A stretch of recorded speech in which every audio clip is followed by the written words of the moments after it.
What is wire fraud and why do you need to be concerned about it? Well, those are a couple of things that I'm going to discuss today.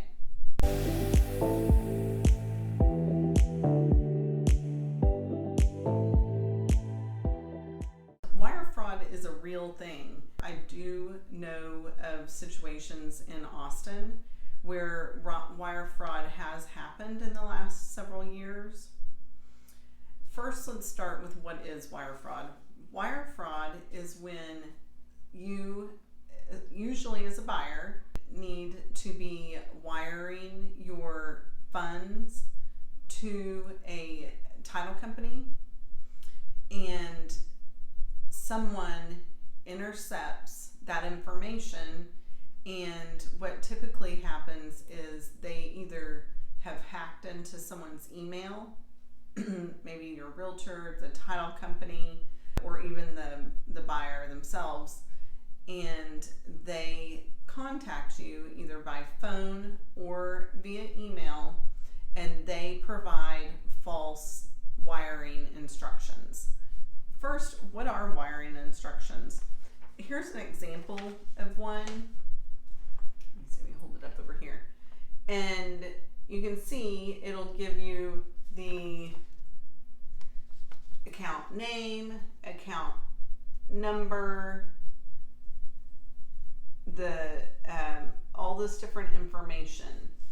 And that is supposed to be the information where you take it to your bank and they send electronically the money from your account to the title company's account when you are closing on a property. Now, what the thieves, crooks, whatever you want to call them, are doing is they are contacting these buyers and they are saying, okay, here are your wiring instructions, please wire the money. The situations that I have heard of the most are usually ahead of schedule. So maybe a week or two prior to closing, they are contacting the buyers and they are saying, we need you to go ahead and set up your wire transfer now. And they give a different number than the actual account number for the title company.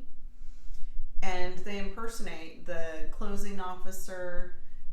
If they send it via email, they might change the letterhead or the contact information of the closing officer by a number or two, a phone number or two, and then they send the wrong account number. And you take that information to your bank and you give it to your banker and they set up the wire transfer, and people are setting up wire transfers for hundreds of thousands of dollars when they are purchasing a home or more. And once that money is wired, it's gone. And most of the time there's no way for banks or police or anyone to trace it. Let's talk about some things that you can do to make sure that this doesn't happen to you. A few things to remember. Number one, your agent is not going to contact you with wiring instructions. Number two, the title company is not going to contact you proactively and say, hey, here are your wiring instructions. Number three, they are going to wait on you as the buyer to contact them and request the wiring instructions. Number four, if you're getting someone that's contacting you and telling you this information, please beware. Be cautious, be careful, beware. If someone's contacting you and it feels weird, just hang up or tell them, you know what, I'll call you later. And then hang up and figure out who it is that you really need to be talking to. Not to scare you, but I really, really don't want you to send your life savings to some crook. If you have any other questions about wire fraud, feel free to reach out and contact me. If you found this video helpful, then like it. If you would like to have other videos from me, why don't you